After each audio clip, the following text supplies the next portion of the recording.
You were talking about three states of health: natural health, unnatural health, and unhealth. Okay. In the state of natural health, the body will have all natural functions. We will be feeling energetic, will have proper hunger. You have to understand, proper hunger, not improper hunger. Or proper penal or feeling to go. Proper sleep, proper love, affection. No. These are the symptoms of natural health. Stress-free, like that. If our body is going away from these natural states, that's improper appetite, improper excretion, and improper affection, or improper love, or an eccentric state of lust or other things. That means the body is not working properly. And if tiredness is not there, then it's a part. If regularly we work, if you work hard, naturally tiredness would come. Some people, they will work hard, they won't get tiredness. After that, as a routine work, they will go somewhere and they will go to some other activity like that. They turn and go. So that's also the part of improper health. And unhealth is like this unexpected or extraordinary emergency state of mind, or the gluttony, or little problems for toileting and all, lack of sleep and other things like that. So all these things will tend to tend us into problems. My argument is this. Actually, we cannot change the world, as you said. We cannot change the world. Like you said, holding an umbrella in the rain is feasible instead of stopping the rain. Stopping the rain is not possible. Stopping the radiation is not possible. Stopping these things are not possible. Instead, we can change.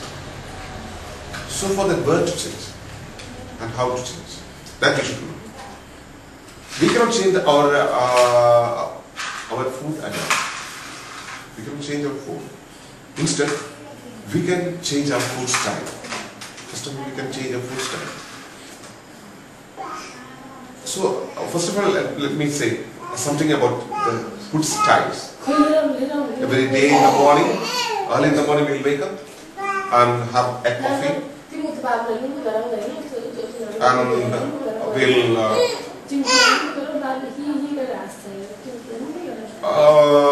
early in the morning, after coffee, at 8 o'clock, we'll have one breakfast. Bread and omelette. Bread and omelette, like that. At 10 o'clock, we'll have some other thing. At 11:30, we'll have a break, coffee break. Then 1:30, we'll have lunch. Then 3:30, one more tea break. Then 6:30, one coffee break. Then 8 o'clock, we'll have dinner. At night, we'll have something. And before bed, we'll have some snacks and go. The frequency of food is very high. So let me say about the frequency first.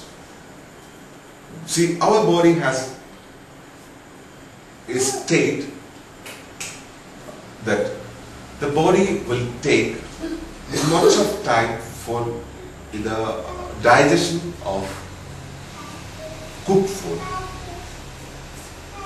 As human beings are fruitarians,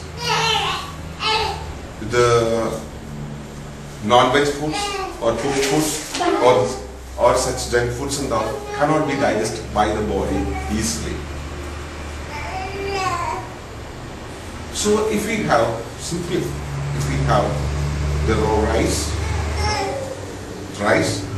and some curries and some vegetables all together, would take more than 40 hours for digestion.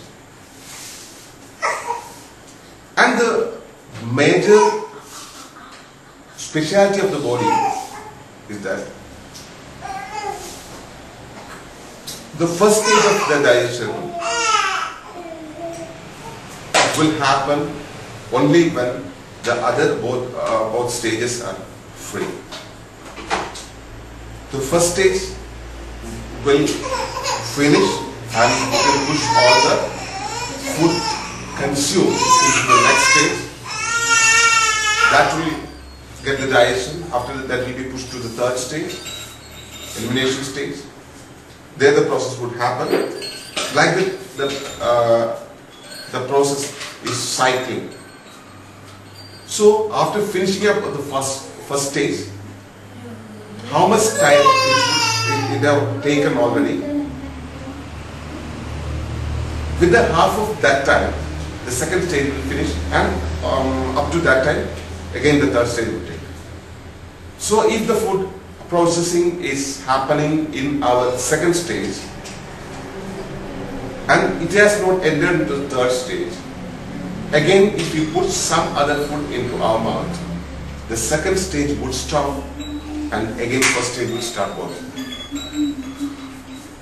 And in the second stage, the process would have postponed it to some other time, and if it is not safer to keep in the small intestine, the second stage, then that food material or that the toxic contents will be sent to various parts of the body, and body intercellular fluids and other intermuscular areas would store all these undigested food contents or such things and all around the body. The fatty, the protein food and heat. So now if we are taking a food of 14 hours digestion, before finishing the time, if we consume some other food, that would make the problem for the total digestion of the first food. And let us think, how many of us give proper time, at least 8 hours between two times of food? We are not ready to give. So the frequency of the food is very high, so indigestion would happen in our body. So this is one reason for the deposit of toxins in our body. And continuous input like this would lead us to disease.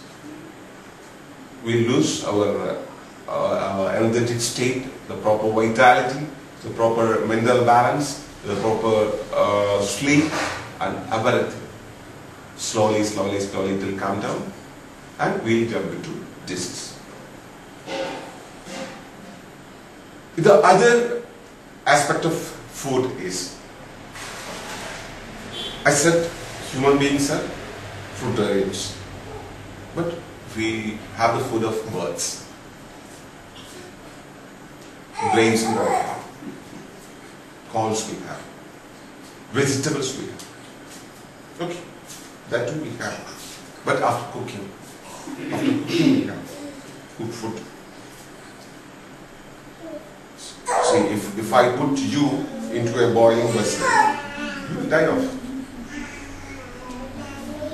To make our life live, we have food. For that food, we have dead food. To keep our life live, we have dead food.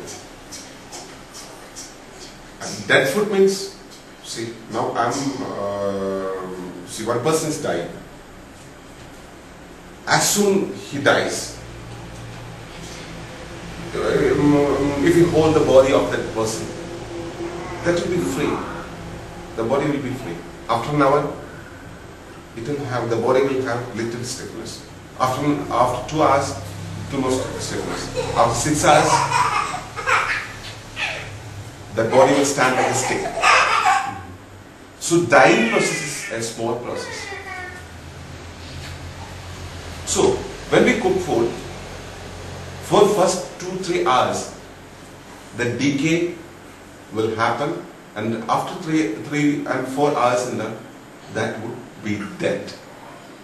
So the cooked food, if we have after 4 hours, nothing can be restored to our body, or nothing can be taken, absorbed to the body. So if we have food, if it is cooked food, we like to consume within 3 hours, soon after cooking. That's one thing. Second thing is the combination of the food. We'll purchase all the possible things from the market. We'll boil it, we'll fry it, we'll mix it. In this way we'll mix, in that way we'll mix with that thing, this thing, everything. As a whole, so, see, simply if we make one zaul, about 6 or 7 materials will be left. And we'll boil all those things and we'll fry. Zaul is very simple. Here in Kerala, kanni, with rice mix, kanni and fire. Fire is beans. Okay. Those things alone we cannot prepare. Chili we'll add, mustard we'll add, curry leaf we'll add, turmeric we'll add all the things, all the possible things we add. For the digestion of one particular thing, body will secrete one sort of enzyme. For the other thing, body has to secrete some other sort of enzyme. If we have carbohydrate food, the body has to create ptyalin in our mouth. In saliva, ptyalin will be there. When we have some dal or something like that, it's protein substance. That has to be digested using hydrochloric acid. That one is acid, ptyalin is base. If we have these both together, naturally ptyalin and hydrochloric acid will be generated and those will be utilized. The digestion will happen properly. I'm saying only about 2 things. And see, again, potato. This is also carbohydrate. But the beta-carotene, right, the density of the carbohydrate in potato and rice varies. So again, different 2 types of enzymes should be generated. The body would generate, again, those would make cornflakes.